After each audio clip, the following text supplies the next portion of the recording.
The biggest like disruption for us was during COVID, people really started buying dog leashes, which was so bizarre because leashes used to be just something that we offered, but people didn't really buy them. And once COVID hit, people started walking their dogs again. Welcome to Life Unleashed, the podcast all about creating the best life for you and your furry best friend. If you're a dog mom on the go, juggling life, work, and the endless joys of being a dog parent, then you're in the right place. I'm Dani. And I'm Nick. And together with the incredible dog mom community from Tails Up Pup, we're here to share advice, stories, and the obsession we have over the love for our dogs. Get ready to laugh, learn, and lean on each other because life with your dog just got even more awesome. Welcome back to the Life Unleashed podcast. Today is going to be a super fun episode because it is our first ever guest speaker. And today I'm going to be talking with Brittany from Zaley Designs. She is another woman-owned business and she specializes in hand-making dog collars. She has been in this business for over 10 years now. So she has seen so many changes in the pet industry and I'm so excited for her to share her story with you. So welcome to the podcast, Brittany. I'm so glad to be here. Yes, I've known Dani basically from the beginning of her business, and we've gotten to work together throughout that time, and it's just been a blast to watch you grow and succeed and all the cool things you're doing. So I'm really excited to be here. So thank you for having me. Thank you. Thank you for coming. So I guess let's just start from the beginning. How did you start your business and where did this idea come from? Well, it was a bit of an accident. So one summer I was home with my sister and we were looking for a dog collar to give to my mom for her birthday. And she'd wanted this black dog collar with light pink polka dots that she'd had for her puppy in the very beginning. And we couldn't find one anywhere. And she couldn't find one. So we're like, let's see if we can find one. And the story should go that I made her one, but it's not quite how it went. But we stumbled upon Etsy and we found that Etsy was inundated with all sorts of like comic book collars and like characters and like just things that like were so not my mom. Like my mom is like this like preppy, like, I don't know, polka dots and stripes type loving person.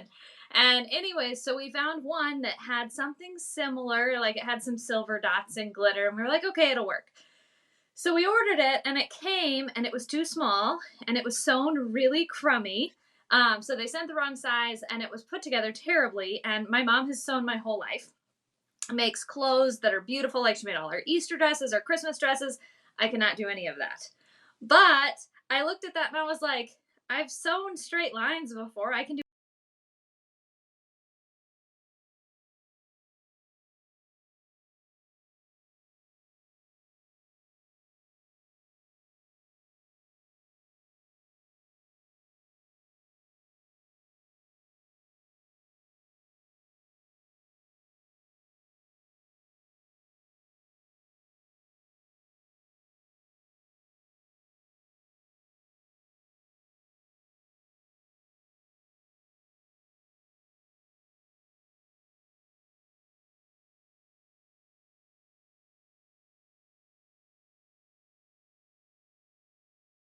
mind. Like, I mean, like you've lost your mind.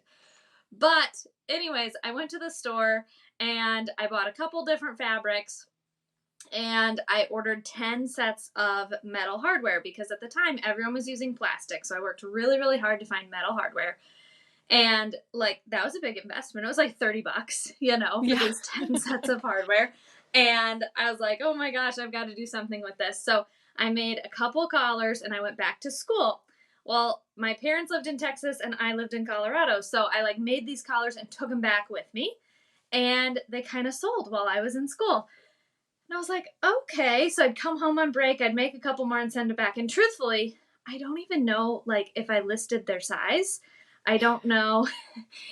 I don't know. God was 100% in the middle because no one ever complained and they fit their dogs miraculously. So anyways, throughout college, I tried kind of selling paintings. I was a photographer, so I tried to sell photography. I went to business school to own a photography business.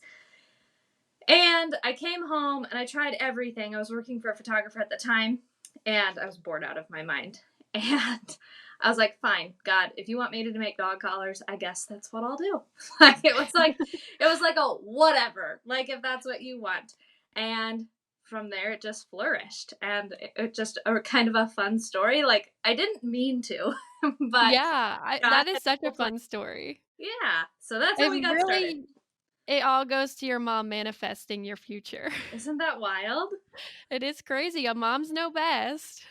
Who knew, right? And so did you ever end up starting that photography business? So I owned that photography business while I was in college. So when I got out of high school, I started that photography business. I ran it in Colorado. But when I moved to Texas after graduation, I didn't have like a client list. I didn't have the network that I'd had at home. And so that was really difficult. And I watched the photography industry just going nuts, and like bottom barrel pricing and like tough to compete, and like I didn't want any part of it. And the problem with the photography business that I found was you needed a client to get another client, versus with a Right. dog collar, I could make as many dog collars as I wanted and list them and market them and all the things. I didn't have to make a sale in order to make more sales. But photography, you have to make a sale to make more sales. So that was really where I was like, this isn't like the best fit. I still love it, but this wasn't the best fit. And so we ended up in dog collars. How do you feel like that photography knowledge helped you in the beginning of your business? It definitely helped in the beginning because I didn't have to hire a photographer for a really, really long time. I've now hired a photographer because it would take me a week to photograph a collection. Because Yeah. I'd constantly be like, I wonder if I can do this cooler, or I wonder if I can do whatever. And So it takes what was you. that like outsourcing that thing that you were so good at and finally like, trusting someone else to do it? Was that really hard? It was hard. So the first photographer I had, I used her for a Christmas collection, and she shot like 30 pictures for the whole collection. And I was like, that's it? Like, what the heck am I Were supposed you to do having with like this? 300? Yes.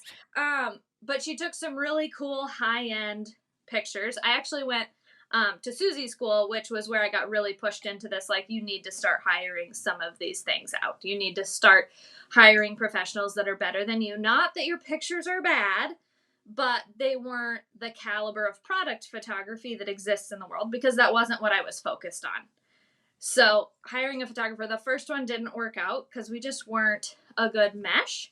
But my current photographer, she's fabulous, and she loves, I think, that I kind of have an input and I know kind of what I want. And so we're really good at collaborating together and like creating what we want.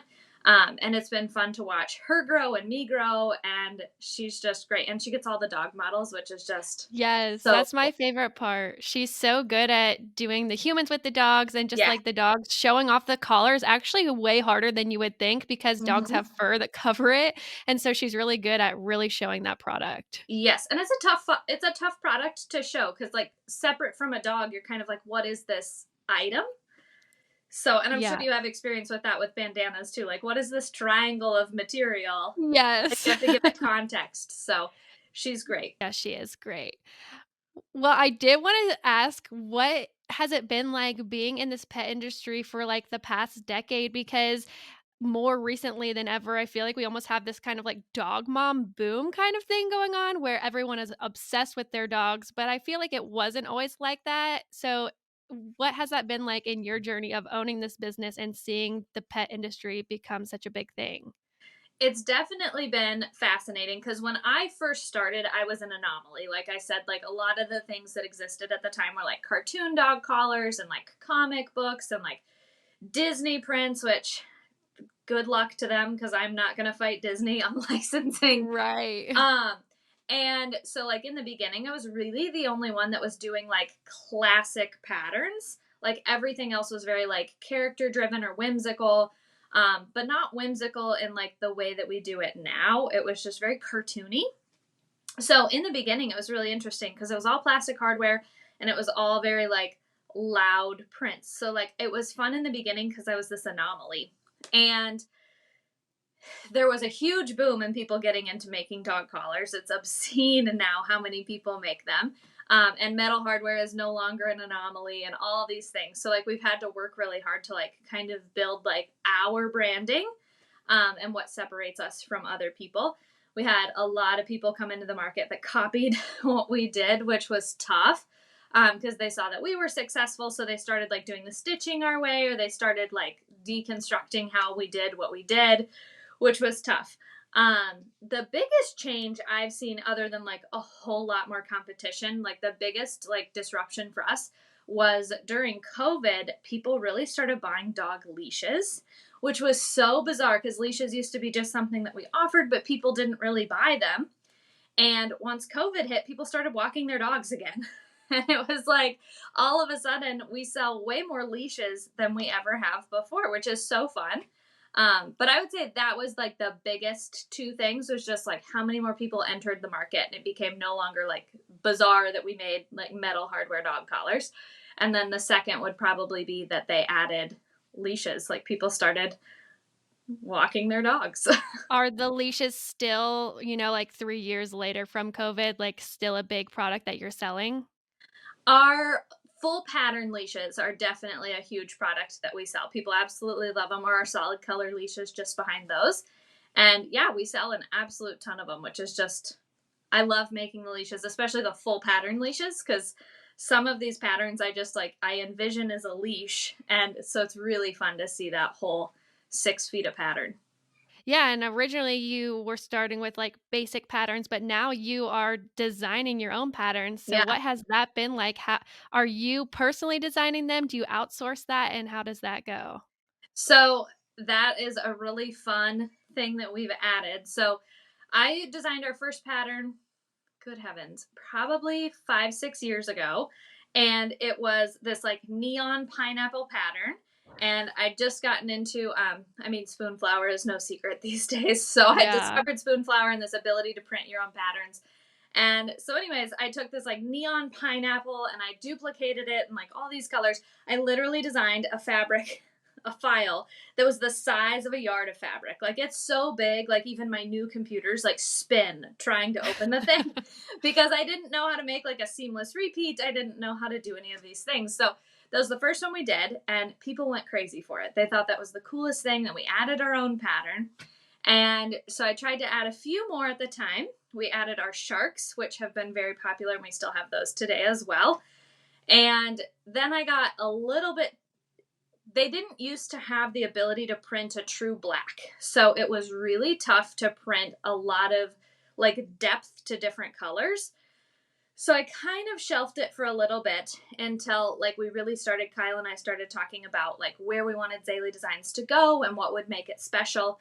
And that's where we really started to say like the patterns that are our own are going to be a big deal.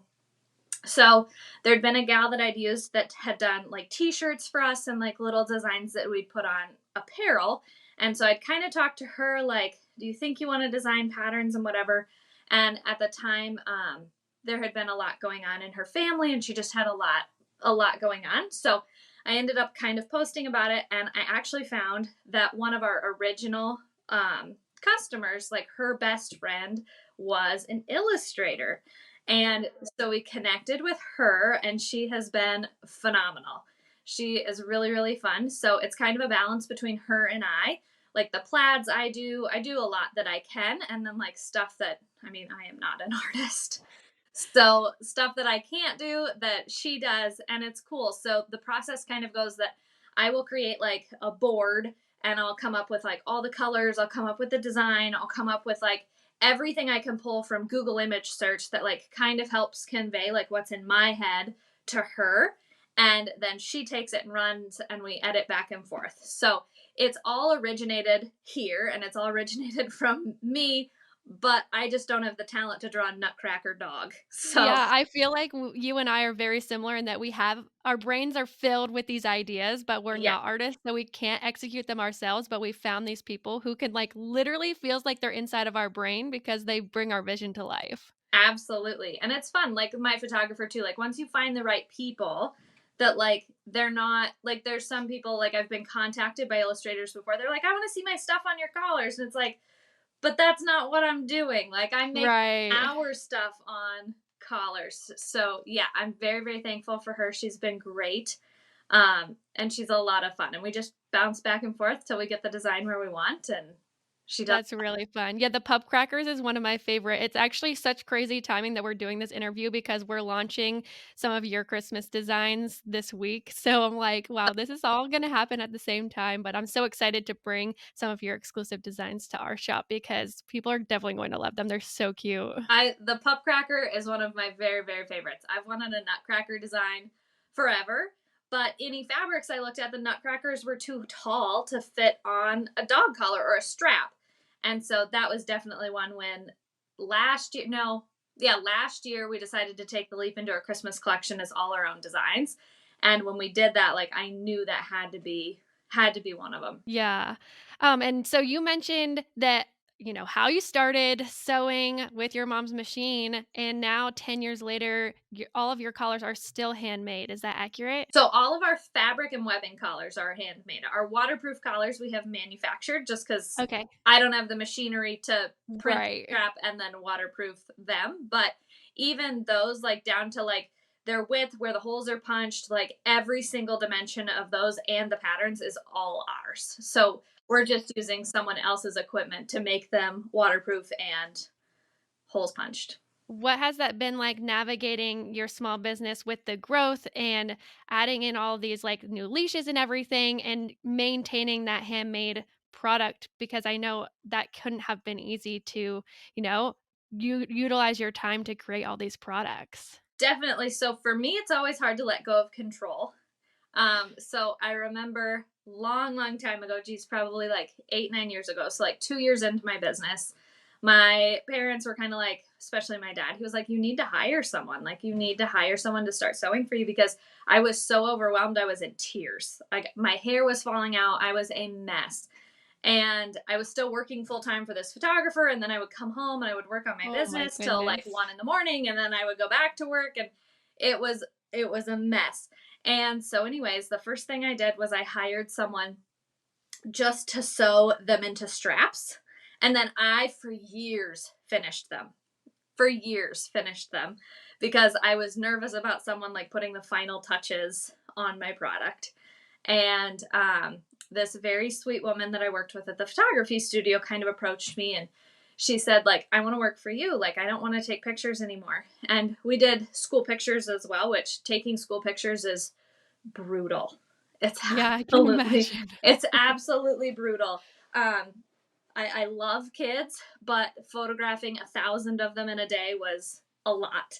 So, anyways, she was a little bit older. She was retired, but she had gotten into this school picture thing, and I was like, I can't steal you from my boss. Like, he'll kill me, like that's not Yeah. gonna work. And anyway, she goes, I'm quitting anyway. She goes, I can't do it. I'm too old for this. Taking these school pictures. I'm like, okay. And anyway, so I taught her, to sew them straight, and I was still finishing them. And then one day she was like, you need to teach me to finish these. And I'm like, no, like, that's mine. And anyway, so she kind of pushed me, and she still works for me to this day, actually. And she pushed me to teach her to finish them, and she does great. And that was just a huge, huge leap. So then I would spend my evenings, I would cut out all the orders and I would get her a box to finish. So, like, our seamstresses work from home, and I would get her a box to finish, and then she would make all these collars, bring them back to me, and I would ship them. And so that was a big leap, but it worked really, really well. So now we have two ladies that do that for us, and they're both retired. And it's just really cool because it fits in with their schedule and their grandkids. And so they're able to finish those at home, and I get them back and we ship them.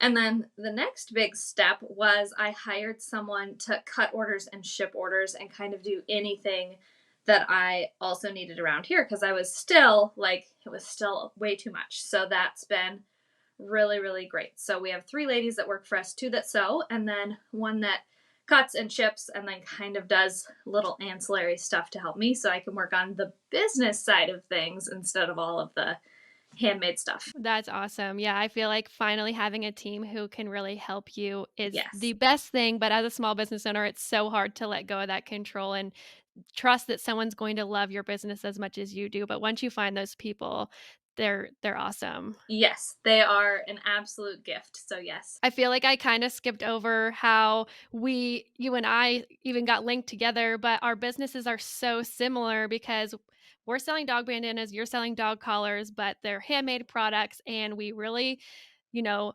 our our top priority is quality and now we both are doing personalized products as well. But I got linked with you because I was looking to sell collars and I didn't want to make another product line. So I actually had found you on Etsy, and we've been working together like almost our whole entire journey because collars were the closest thing after dog bandanas. We were like, oh, of course we need to sell. We're selling a slip-on dog bandana. We need to sell the collar that puts this dog bandana on there. So we've had such a fun time working together, and now we do our own prints, and I just love the quality of your products. So that has been so much fun. But with that being said, I wanted to touch on the personalization aspect and Turbo, your newer machine. How has that changed your business? So we got a laser about a year and a half ago, and I have always wanted a laser. I've always wanted a laser. Well, I really wanted like the cool laser that would cut out absolutely anything that you see all over Instagram, Yes. making all the cool products. And it was such a bummer when I learned that that kind of laser, it's called a CO2 laser, would not touch my buckles. And so for years, since almost the beginning of my business, I had outsourced my engraving or my personalization. And again, great family that owned this little trophy business in town. And they used what was called a rotary engraver. So it physically removed the metal, but it was still the same color. So it was silver on silver, gold on gold when they removed that metal. And I had talked to him for forever, like, how can we make it a black text? Because it's really tough to photograph. Frankly, like, you could read it enough, or obviously you could read it to like make a phone call for a lost dog, of course. But photographing it was the biggest pain. Like, it was near impossible. Like, I would take 100 pictures trying to get the right angle to get this. So this black text thing like came, I don't know, like, how do we get the text to be black on the engraving? Well, then he told me that there was a laser called a fiber mark, and it was over $30,000. And that was only if you got like the one that kind of worked. Really, the one you wanted was like $50,000. And I am like, hard pass. I can't justify that kind of price. Like, you'd have to run a whole Right. laser business. So anyways, they've come down a little bit, but anyways, the technology has changed quite a bit, and now they sell fiber lasers, which is able to mark on metal. The biggest problem is a laser comes down as a beam of light and it refracts off of a reflective surface, which obviously our buckles are these shiny metal objects. So anyways, I started researching fiber lasers for years. My dad, like, he took this on and he made phone calls and he was trying to figure out this like solution, and it just was always way out of the price range. So anyways, I ended up having a friend that got one of these lasers, and I'm like, holy cow, like, is that what I think it is? Like, it's a desktop laser that marks black. Like, oh my gosh, like, they now make this technology in not a gigantic, like, take up half your room laser. So I contacted this company, and I was actually talking to, who's the cool laser company? Glowforge, that has all the cool ads. I was talking to them as well, and I'd sent them some buckles, and they claimed they could do it. And I'm like, if you can do this, like, this is my dream machine. Like, I really want a cool laser that'll do anything. Well, anyways, it didn't. I got the samples back. I could rub the engraving off, and I'm like, I can't sell a product that does that. But these guys, with my turbo laser, they got the sample. They're like, this is no problem. So this laser actually removes metal. And then what a laser does is it chemically changes the metal. It creates a chemical reaction based on, like, I don't know, the angle, the frequency, the something. But anyways, so it chemically changes the metal, and that's how it turns black. So it's not like a mark. It's not like a Sharpie. It's not like something that can rub off. So we have it set up that it physically removes the metal and then turns it black, which has been so critical because for me, if something's on the surface, which a lot of companies would try to use like the CO2 lasers to put black on their buckles, but then I would hear from customers that switched to them, because I get customers that come back to us all the time. They're like, we're sorry we left you. And I'm like, you're good. I'm glad you came back. But they would have that buckle and that engraving wear off, which, what is the point of having this information to get your dog home that you're trusting if it wears off of their buckle? So that was why we'd always use the rotary engraver that removed the metal. And then this one is a big deal that it removes the metal, and that way that engraving is protected. So it's been a game changer in a lot of ways. It's allowed us to offer a better product which is always the biggest thing. But it's also allowed us to do it so much faster, because previously we had to take all the buckles that needed engraved into town, drop them off, let them sit there for a week, Yeah. pick them up, bring them back, and then still finish their collar with that buckle. And with this, we're able to engrave the buckles before the collars are made. And so it's cut that time in half. What I didn't foresee was that now it was my time or someone Right. else, that like someone here's time making these buckles. And so like that was definitely what I didn't foresee. But it's been a game changer in the quality of our product. The pictures show the engraving so much better. And then the time being cut down has been really, really awesome for our customers as well. What percentage of your customers are engraving their collars? I would say at this point, like it kind of depends a little bit seasonally, but I would say at least 50%, if not higher. Wow. Yeah. Wow, that's awesome. Yeah. Yeah, it's such a high quality product and it looks so good. So I can imagine that's really capturing, you might not have even known that you wanted your collar engraved, but once you show it on your products, it's like, oh, of course I have to have that. Definitely. And once people like get one of them that are engraved, like they have to have it that way. Oh, yeah. So recently, somewhat recently, you've had a son. Now you're about to have another baby. Yep. So what has that been like navigating, having all this responsibility of owning a business and now being a mom at the same time? Truthfully, it's been the best thing I've ever done for my business. They always say like you're supposed to have a why, you know. But for me, like it's just really it's forced me, like I said before, like I was someone who I worked so much, my hair was falling out and I was losing my mind. So it's really forced me to put systems into place, trust people, build the right teams that like I'm able to both run my business and be who I am on the other side of the picture. Um, but it's also like it's just brought such joy and such fullness to my life.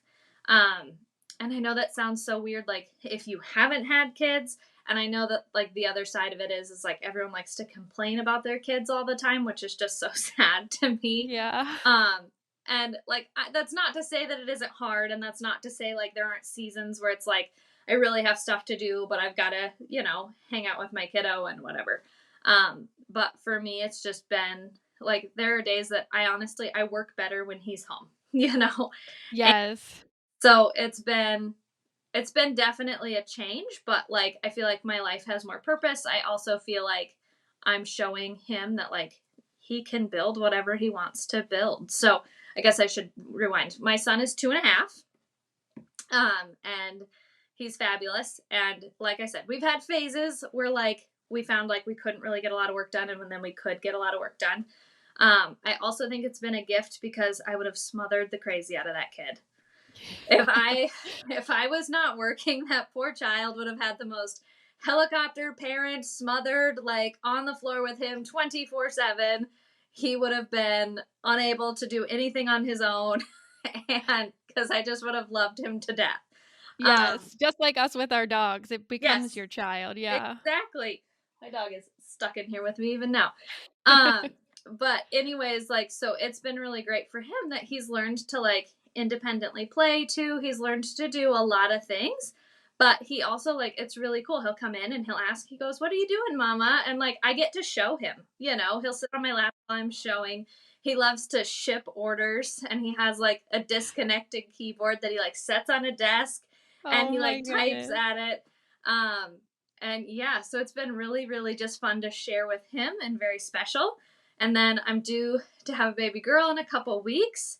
And That is so, so exciting. oh man, yes. And it's been fun that like I've gotten to take her with me, to wholesale meetings. And obviously she's in my stomach, so she's with me. But it's just been cool that like I get to build this business with my family and they get to be a part of it. And one of our Christmas plaids is actually named after her. So it's gonna be really special. Yeah, I mean, not many people get to start a business, let alone do it with their loved one. So that's very special that you have that. Yeah, and it lets me be home with them, which is so great. So I my husband also works from home, so like we're able to kind of tag team it and kind of figure out and game plan who's doing what day. And so he gets to see that both ways. He gets both of us home, which is such a blessing. I would not trade that for the world. I love that I get to be home with him. Yeah. My last thing that I wanted to talk about was like having a support system because as a small business owner, I know you really, in the beginning at least, are your own cheerleader. You don't have anyone really encouraging you or any of that. But it sounds like for you, you had your parents the whole time, kind of being your little cheerleaders and now your husband as well. So, what was that like having a good support system? It's so cool to look back because I like look back at my parents and here I'm going to college doing a photography business, and then suddenly I graduate and I actually like I worked for a photography business here, but I was interviewing to be a flight attendant actually Continental. I got that job as a flight attendant, but what happened was it was in between like the United Continental merger. And so they ended up like not keeping the hired flight attendants for United, and they kept them for whichever. But, anyways, thank God that didn't happen. But my parents, like, they have just trusted me implicitly the whole time, which has just been such a gift. And I know that that's not always the case. They didn't quite like, especially my dad didn't quite get it in the beginning, but he was always super supportive. Once he started following me on Instagram, he was like, "Oh my gosh, I had no idea like all the stuff you did." And so that was really cool to like share like a little bit deeper. But my parents have always supported, held me up, given suggestions. My dad was a pilot, but he also owned businesses as I was a kid as well. So like I've grown up in and amongst that. My mom was a stay-at-home mom, so like I kind of got the best of both pieces. And then I met my husband, and he was a business owner. And on our first date, that's all we talked about was business. Like we shut down the restaurant, but like it was like this immediate connection that we had, that like we understood the wavelengths that each other was on. And so that was such a cool thing. But like my husband really looked at it and he was like he's encouraged me to think bigger and grow bigger and like be more than just like this like hobby business. And so that's been really cool. And one of the things that we've really been working on in the last couple of years was like going backwards, because like I started this to be small and then it grew beyond what I ever thought it would. And now we have goals to grow beyond where we are. And so that was cool. So like my parents were like this really great foundation. And then my sweet husband was like, "You've done great, but like let's figure out how to like make this even cooler." And so yeah, I've just had the coolest support system. Yeah, that's so special, and I'm so glad that you have them because Yeah, it really allowed you to become even bigger than you imagined, and that's something that's so special. definitely. It's been awesome. Now there have been the weird people that, they're like, "You still doing that dog collar thing?" And it's like, Yep. yeah, yeah, I am, Yep. And now I love that question because it's just like this like kind Oh, of I dread that question because it makes me feel so awkward. I used to be that way, and now I'm like, I absolutely am, and it works, and you have no idea, and that's okay. So I've Yeah. definitely come to peace with that in the last couple of years. So what is currently in the works? What things are coming soon to Zaley Designs, and what can we look forward to? Yeah, so we are working on our Christmas collection. It's coming a little later than anticipated, unfortunately, which has been a saga in and of itself. But we have a 9 pattern Christmas collection that's coming, that's all 9 of our own patterns. That's amazing. It's going to be so fun. So last year we launched our first collection that was all our own for Christmas, which had 8 patterns, and this one's going to have 9. And I don't really like to think of it like as the old one and the new one. I really like to think of it as just like our flagship designs that are Yeah. carrying us through. So Christmas should launch soon, and if you keep an eye on our Instagram, we'll keep sneak peeking that and give a date. And then we're also working on obviously Valentine's and spring at the same Isn't time. that crazy? Yes. So we've got some of our own designs coming for that as well. And not all of our designs are our own. We still use patterns from other people just because there's very talented people out there, and it's fun to bring in all sorts of designs as well. So we have some that are our own and some that are other designers as well. And Brittany was nice enough to offer a 15% discount if you are in the market for a collar. You can use the code Life Unleashed. And on social media, we'll share her social medias as well. But where can we find you on Instagram? So our Instagram handle is Zaley_Designs, and you can find us there. That's awesome. Thank you so much for hanging out, chatting, and sharing your story and really letting us see how the pet industry has changed over the last decade. Thank you so much. This has been so much fun. This has been great. Thank you for having me. Bye. Bye, guys.